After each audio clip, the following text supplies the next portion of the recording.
नमस्कार, आप देख रहे हैं 10 कदम। मैं हूं आपके साथ रवीश, मेरे साथ हैं लतिका। हम बात करेंगे आईपीएल में आज होने वाले घमासान की, जहां केकेआर की टक्कर होने वाली है सनराइजर्स हैदराबाद से।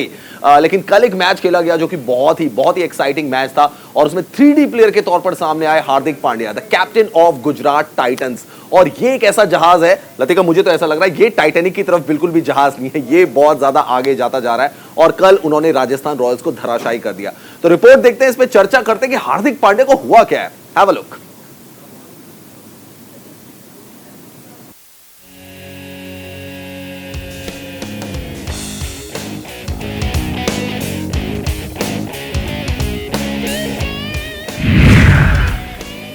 हार्दिक का तूफान उड़ा राजस्थान। बैटिंग, बॉलिंग, लीडरशिप में पांड्या हिट। राजस्थान को झटका, गुजरात टॉप पर पहुंचा। हार्दिक पांड्या स्टार ऑलराउंडर खिलाड़ी शानदार लय में वापस आ गए हैं और इस सीजन वो विरोधी टीमों पर जमकर बरस रहे हैं। बैटिंग और बॉलिंग दोनों ही डिपार्टमेंट में वो हिट नजर आ रहे हैं और राजस्थान के खिलाफ हुए मैच में भी कुछ ऐसा ही देखने को मिला। हार्दिक ने पहले बल्ले से गेंदबाजों को धोया और फिर अपनी गेंदबाजी की धार से बल्लेबाजों को धराशायी कर दिया। हार्दिक ने अपनी शानदार फील्डिंग के जरिए संजू सैमसन को भी रन आउट किया। आईपीएल 2022 में राजस्थान रॉयल्स और गुजरात टाइटंस के बीच सीजन का 24वां मैच मुंबई में खेला गया, जिसमें गुजरात ने 37 रनों से जीत हासिल की। गुजरात की जीत में कप्तान हार्दिक पांड्या का अहम योगदान रहा, जिन्होंने नाबाद 87 रनों की तूफानी पारी खेलने के अलावा विकेट भी झटके और कैच भी लपके। गुजरात इस जीत के साथ अंक तालिका में शीर्ष पर पहुंच गई है। इस टीम ने अभी तक के 5 में से 4 मुकाबले अपने नाम किए हैं। राजस्थान के खिलाफ अगर हार्दिक पांड्या के प्रदर्शन पर गौर किया जाए तो हार्दिक पांड्या ने 52 गेंदों पर 87 रनों की नाबाद पारी खेली, जिसमें 8 चौके और 4 छक्के शामिल रहे। वहीं हार्दिक पांड्या ने गेंदबाजी में कमाल दिखाते हुए 18 रन देकर 1 विकेट लिया। हार्दिक की बेहतरीन फॉर्म का सबूत बस यही एक पारी नहीं है, बल्कि उन्होंने इस सीजन के 5 मैचों में धमाल मचाया है। हार्दिक ने इस सीजन में 33, 31, 27, 50 नाबाद और 87 नाबाद रनों की पारी खेली है और पिछली दोनों पारियों में वो नाबाद रहे हैं। गेंदबाजी में भी हार्दिक पीछे नहीं हैं। उन्होंने 5 मैचों में 4 विकेट झटके हैं।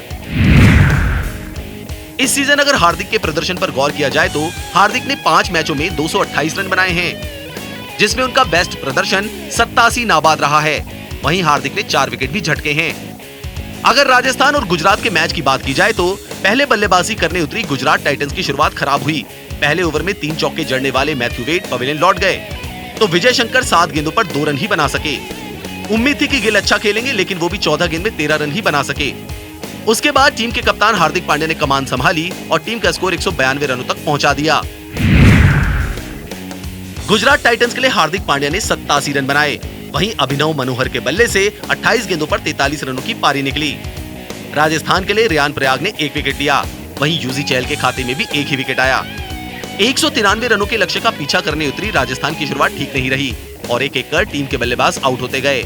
मैच में राजस्थान के ओपनिंग बैट्समैन जॉश बटलर ने 24 गेंदों पर 54 रन बनाए तो कप्तान संजू सैमसन 11 और हिटमायर 29 रन बनाकर पवेलियन लौटे। नतीजा रहा कि राजस्थान की टीम 20 ओवर में 9 विकेट खोकर 155 रन ही बना सकी और गुजरात ने मुकाबला 37 रनों से जीत लिया।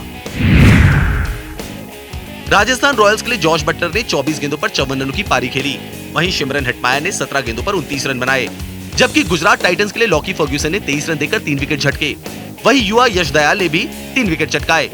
गुजरात की टीम अब पॉइंट्स टेबल के टॉप पर पहुंच गई है तो कप्तान हार्दिक पांड्या ऑरेंज कैप की रेस में दूसरे पायदान पर आ गए हैं। गुजरात ने लय पकड़ ली है और अब इस टीम का दावा और भी मजबूत होता जा रहा है। Sports desk, news India.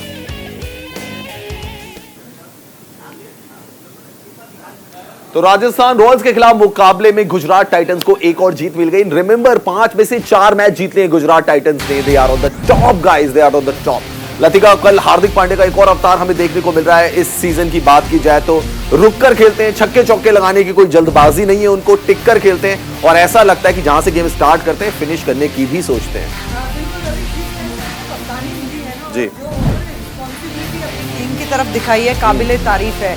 इससे पहले उनका गेम जो होता था एज अ फिनिशर के तौर पे होता था, लेकिन कप्तानी के बाद उनको पूरा गेम संभालने का एक जॉब मिला है जो बखूबी निभा रहे हैं। बल्ले से भी और गेंदबाजी से भी। लेकिन आप पिंक पहन के आए हो, पर राजस्थान जीता नहीं। कल मैंने बोला भी था कि राजस्थान जीतेगी, लेकिन कहीं ना कहीं मैं ये कहूंगी बल्लेबाजी भी फ्लॉप और गेंदबाजी भी फ्लॉप। तो गुजरात टाइटंस जो है ना, अलग ही, जैसे आपने बोला, नाव में बैठी हुई है जी। लेकिन लतिका, उनके पास एक 3D प्लेयर है विजय शंकर, बट वो काम नहीं कर रहे हैं 3D प्लेयर का। अगर कोई 3D प्लेयर का काम कर रहा है तो इस हार्दिक पांड्या। बैटिंग में 87 रन्स, बॉलिंग अच्छी की विकेट लिया, एंड जो संजू सैमसन का रन आउट किया, क्या थ्रो मारा, डायरेक्ट स्टंप ही तोड़ दिया। बिल्कुल, और यही चीज दिखाती है रवीश के आप कितना कॉन्फिडेंट फील कर रहे हैं, क्योंकि आपके जो साथ में प्लेयर्स हैं वो आपको पूरा सपोर्ट दिखा रहे हैं। तो इससे क्या होता है ना, टीम बूस्टअप रहती है हमेशा। जब ग्राउंड पे उतरती है तो अपना बॉडी लैंग्वेज उनका ऐसा दिखता है कि सामने वाली टीम उनके बॉडी लैंग्वेज से आधा मैच तो वैसे ही हार जाती है। तो यहाँ पर हार्दिक पांड्या जो काम कर रहे हैं ना, अपने साथ जो प्लेयर्स को लेके चल रहे हैं हर मैच में, अगर टॉप ऑर्डर फेल हो रहा है तो वो खुद आके जिम्मेदारी दिखा रहे हैं। डेविड मिलर हैं उनके साथ, तो अभिनव जिस तरह की बल्लेबाजी की, ऊपर के 3 बल्लेबाज नहीं चले, कोई बात नहीं, हार्दिक आए, उन्होंने संभाला मोर्चा और अपने साथ डेविड मिलर और अभिनव को भी मजबूर किया कि वो भी रन बनाएं, उनका साथ दें। तो इन तीनों की तिकड़ी ने अराउंड 139 का स्कोर किया, जो कि गुजरात टाइटंस के लिए काफी हद तक जीतने में साथ मिला उनका। जी हाँ, लतिका, खास बात ये रही कि जैसा आप भी बोले कि टॉप 3 फेल हो गए। वेड नहीं है, शुभमन गिल का फॉर्म नहीं है, देन के विजय शंकर, वो भी फॉर्म में नहीं है, टच में नहीं है, but Hardik Pandya is there. वो वहां पर हैं और वो कह रहे हैं मैं हूं ना, मैं सब संभाल लूंगा। और ऐसा ही दिख रहा है, पिछले मुकाबले में भी हमने देखा 50 स्कोर किया।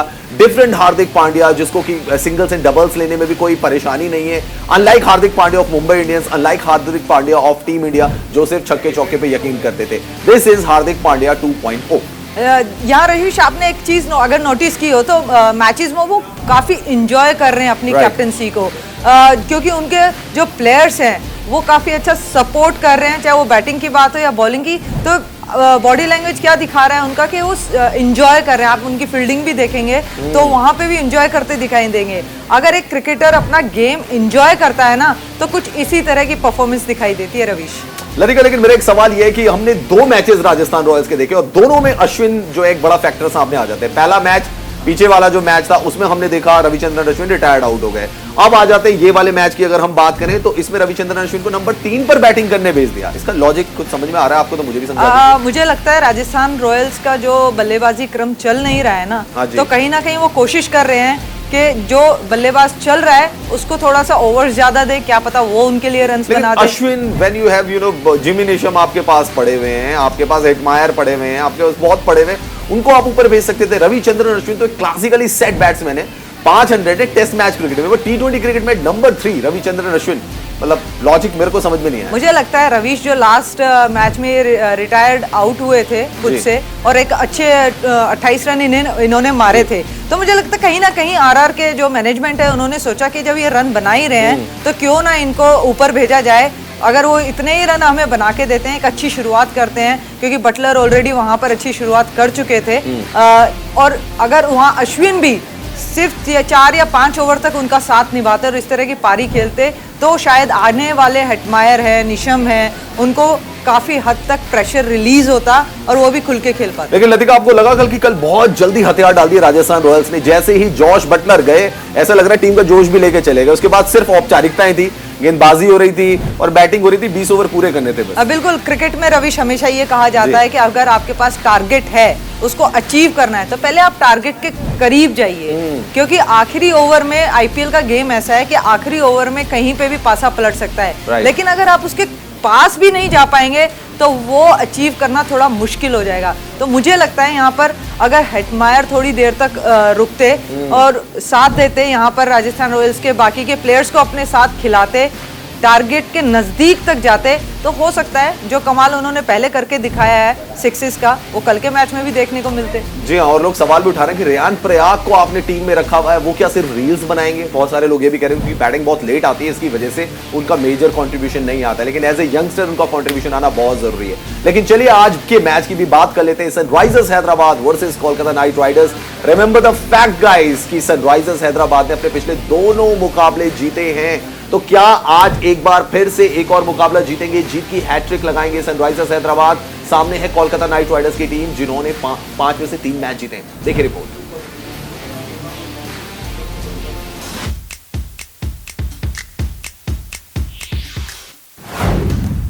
चमकते सनराइजर्स वर्सेस लड़खड़ाते राइडर्स। चमक रहा है सनराइजर्स हैदराबाद का सूर्य। शुरुआती 2 मुकाबलों में हार का मुंह देखने के बाद अगले 2 मैच जीतकर सनराइजर्स हैदराबाद ने अपनी मौजूदगी का एहसास करवा दिया है। हैदराबाद ने जहां पिछले मैच में गुजरात के विजय रथ पर रोक लगाई थी, तो कोलकाता नाइट राइडर्स को पिछले मैच में दिल्ली कैपिटल से करारी हार मिली थी। आईपीएल के मुकाबले पूरे शवाब पर हैं। सीजन का 25वां मुकाबला हैदराबाद और कोलकाता नाइट राइडर्स के बीच होने वाला है। बात सनराइजर्स की करें तो शुरुआत में 2 बड़ी हार के बाद टीम को कमजोर माना जा रहा था। कहा जा रहा था कि जो भी टीम उससे खेलेगी 2 पॉइंट तोहफे में ले जाएगी, लेकिन टीम ने पहले चेन्नई और फिर लखनऊ को हराकर तहलका मचा दिया। स्टार प्लेयर्स की कमी के बावजूद एसआरएच का प्रदर्शन उम्दा रहा है। बल्लेबाजी में जहां कप्तान केन विलियमसन और अभिषेक शर्मा धमाकेदार शुरुआत दे रहे हैं, तो मिडिल ऑर्डर में राहुल त्रिपाठी, निकोलस पूरन अपनी भूमिका निभा रहे हैं। हालांकि टीम के लिए चिंता का विषय वॉशिंगटन सुंदर का ना होना है। सुंदर चोट की वजह से 2-3 हफ्तों के लिए बाहर हो गए हैं। ऐसे में टीम को अपनी प्लेइंग 11 में कम से कम एक बदलाव तो करना ही होगा। वहीं गेंदबाजी में टीम अच्छा कर रही है।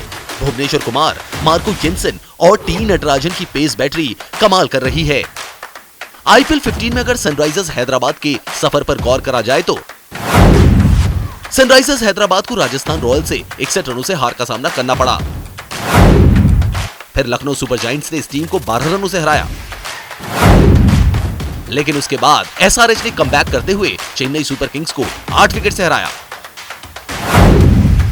और फिर गुजरात टाइटंस को भी 8 विकेट से ही मात दी। अब बात करते हैं कोलकाता की।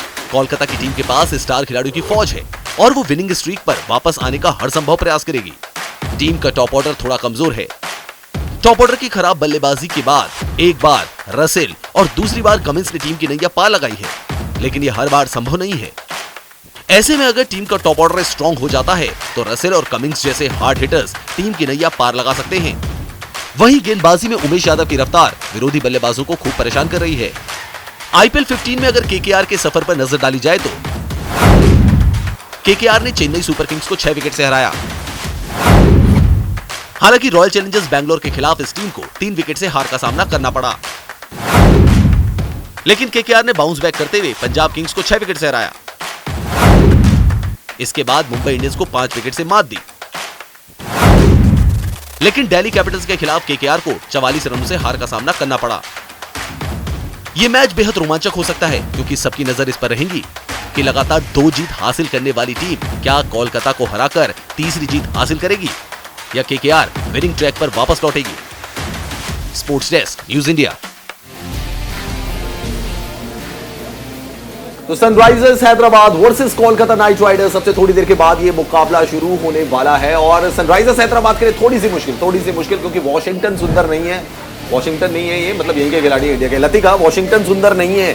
बॉलिंग पावर प्ले में करा सकते हैं, बैटिंग कर सकते हैं। एक अहम कड़ी मिसिंग है इस वक्त सनराइजर्स हैदराबाद की। क्या करेंगे केन विलियमसन? बहुत बड़ा झटका है ये एसआरएच के लिए, क्योंकि परफॉर्म करते हुए आ रहे हैं वो लगातार बल्ले से भी और गेंद से भी। Right. तो अगर एक आपका प्लेयर जो इन फॉर्म है दोनों ही डिपार्टमेंट में, अगर वो टीम से बाहर हो जाता है किसी कारणवश, तो काफी हद तक यहाँ पर एसआरएच को प्रेशर महसूस होगा, क्योंकि उनकी जैसी जगह फिल करना रवीश थोड़ा मुश्किल ही होगा। चाहे आप समद को ले आए, चाहे सुचित को ले आए, तो ये उनकी जगह ना रिफिल करना उनको थोड़ा मुश्किल होगा, क्योंकि बल्ले और गेंद से दोनों से कमाल दिखा रहे हैं सुंदर वॉशिंगटन। मैं तो जाऊंगा सुचित के साथ। वैसे समद का ऑप्शन भी खुला हुआ है, वैसे खुला हुआ है श्रेयस गोपाल का ऑप्शन भी।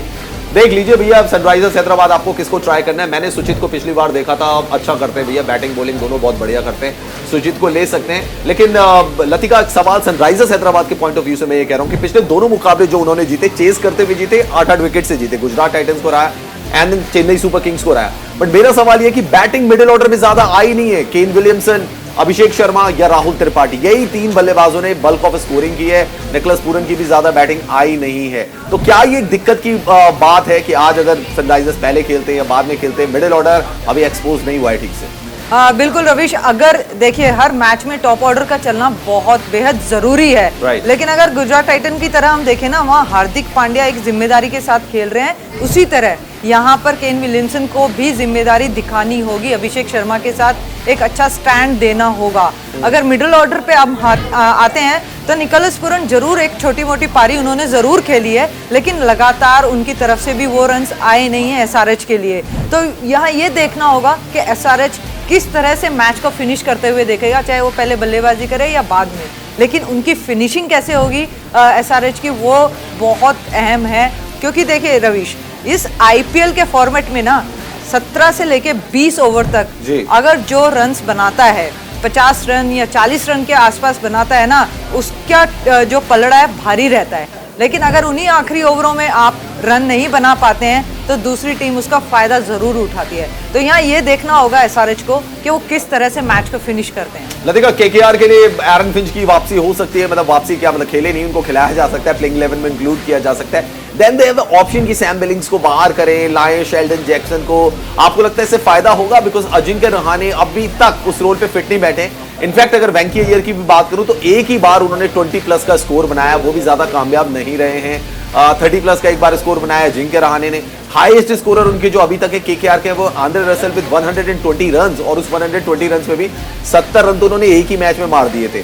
तो क्या आपको आइडियल कंडीशन लग रही है? रहाणे को बाहर भेजना सही रहेगा, उनकी जगह एरन फिंच को आप ट्राई करना चाहोगे स्लॉट? मुझे लगता है केकेआर को ये चांस लेना पड़ेगा आज के मैच में, अगर उन्हें ये मैच जीतना है तो। क्योंकि रहाणे अभी तक काफी मौके उनको मिल चुके हैं और अभी तक उनकी तरफ से ऐसी कोई खास परफॉर्मेंस आई नहीं है। वहीं अय्यर की बात करें तो वो भी एक साथ देते हुए नजर नहीं आ रहे हैं टॉप ऑर्डर पर।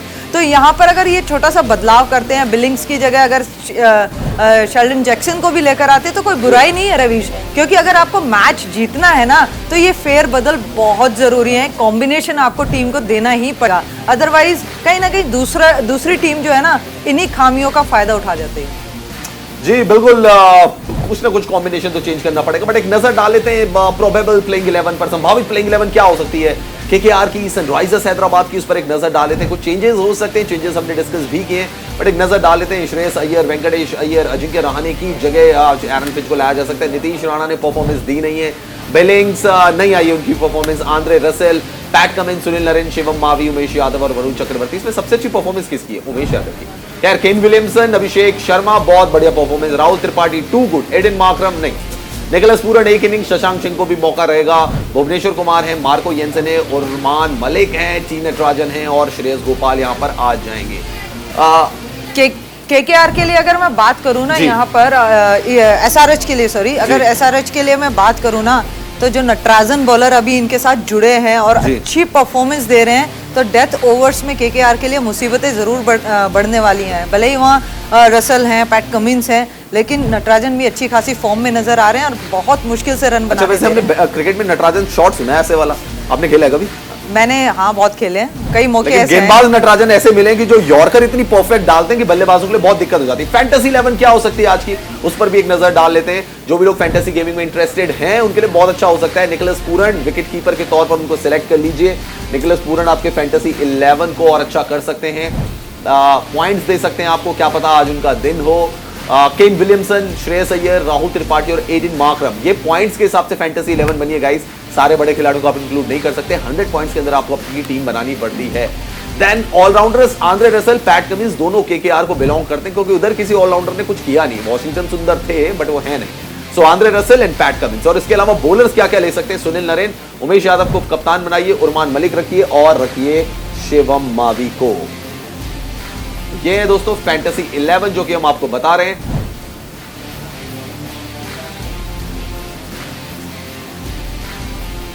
तो फैंटेसी 11 जो हमने आपको बताई, ये प्लेयर्स परफॉर्मेंस दे सकते हैं। लेकिन जैसा कि मैं कह रहा था लतिका, अगर हम केकेआर की भी बात कर रहे हैं, उनकी बैटिंग लाइनअप काफी पेपर में स्ट्रांग नजर आती है, बट परफॉर्मेंस वाइज ऐसी नहीं आई है। बेशक उन्होंने मैच जीते हैं, लेकिन वो मैच कैसे जीते? पैट कमिंस एक मैच में आए, उन्होंने छक्के चौकों की बरसात की, मैच जिता दिया। एक मैच में आंद्रे रसेल आए, उन्होंने जिता दिया।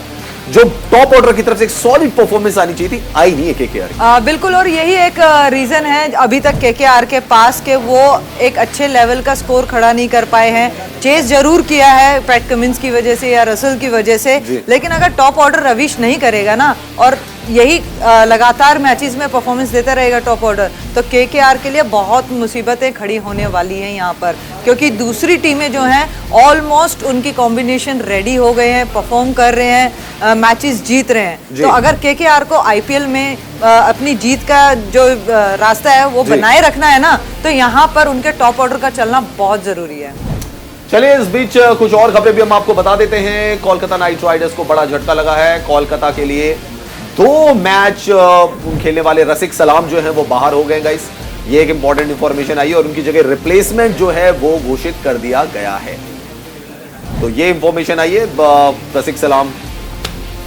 इसके अलावा दोस्तों एक और बड़ी खबर, दीपक चाहर जो है वो ऑफिशियली आईपीएल से बाहर हो गए हैं।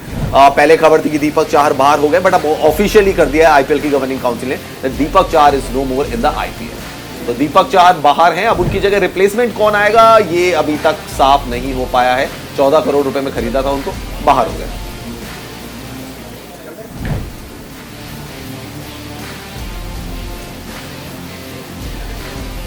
तो आईपीएल के मौजूदा सीजन पर कोविड-19 का साया भी मंडराने लगा है। दिल्ली कैपिटल्स के फिजियो पैट्रिक फरहाट कोविड पॉजिटिव हो गए हैं। तो ये एक बहुत बड़ा झटका है और कह सकते हैं कि एक अच्छी खबर भी नहीं है, कोविड पॉजिटिव हो गए। फिलहाल दिल्ली कैपिटल्स की मेडिकल टीम फरहाट पर निगरानी रख रही है और कोरोना महामारी के चलते आईपीएल का पिछला सीजन प्रभावित हुआ था और 4 मई 2021 को इसे सस्पेंड भी करना पड़ा था। तो पैट्रिक फरहाट जो है वो चले गए। चलिए इस बीच एक और खबर आई है। इंग्लैंड के जो टेस्ट कैप्टन है जो रूट, उन्होंने कप्तानी छोड़ दी है। जो रूट की कप्तानी में 17 टेस्ट मैच जो पिछले खेले गए थे, इंग्लैंड की टीम ने सिर्फ 1 टेस्ट मैच जीता था। जो रूट घर आए, अपने घर में बात की और उन्होंने डिसीजन लिया कि फिलहाल वो कप्तानी छोड़ रहे हैं। लतिका से मैं इसका छोटा सा कमेंट लूंगा। लतिका, क्या कहेंगे आप इस डिसीजन के बारे में, जो रूट कप्तानी छोड़ देंगे? देखिए बिल्कुल, अगर उनकी कप्तानी में आप रिजल्ट देखें तो सिर्फ एक ही मैच वो जीते हैं। तो कहीं ना कहीं कुछ ना कुछ ऐसे चीज़ें हैं या साइकोलॉजिकली जो रूट तैयार नहीं है उन चीज़ों के लिए, या टीम से उतना सपोर्ट नहीं मिल रहा है। तो ऐसी स्थिति में अपने आप को टाइम दीजिए, थोड़ा क्रिकेट से दूर होइए या फिर कप्तानी से थोड़ा दूर होइए। अपने पर्सनल परफॉर्मेंस पे आप कंसंट्रेट कर सकते हैं ताकि आप फिर से वो एक कॉन्फिडेंस लेकर आए टीम के अंदर और दोबारा से जो रूट का परचम है वो फिर से लहराएं। बैटिंग वाइज तो काफी सक्सेसफुल थे, जो रूट काफी रन भी बना रहे थे, बट जहां तक कप्तानी की बात है दोस्तों, तो 27 टेस्ट मैच जीते, 26 गंवाए, लेकिन आखिरी के जो 17 टेस्ट मैचेस थे उसमें से सिर्फ 1 टेस्ट मैच जीता। एशेज में 4-0 से हार हुई, वेस्ट इंडीज में भी सिर्फ वो सीरीज हार गए वेस्ट इंडीज से, और ये एक बहुत बड़ा झटका था जो रूट के लिए। खैर दोस्तों, बेन स्टोक्स सबसे आगे लाइन में नजर आ रहे हैं जिनको कप्तानी दी जा सकती है। मेरे साथ लतिका जुड़ी हुई थी, आपका बहुत बहुत शुक्रिया लतिका, और मुकाबले के लिए तैयार रहिए। मैच थोड़ी देर के बाद शुरू होने वाला है, सनराइजर्स हैदराबाद केकेआर। तो आप हमारे डिजिटल प्लेटफॉर्म पे हमारे साथ अभी जुड़िए, सिर्फ 2 मिनट के बाद वहां हम आपको मिलेंगे। तब तक के लिए देखते रहिए न्यूज़ इंडिया।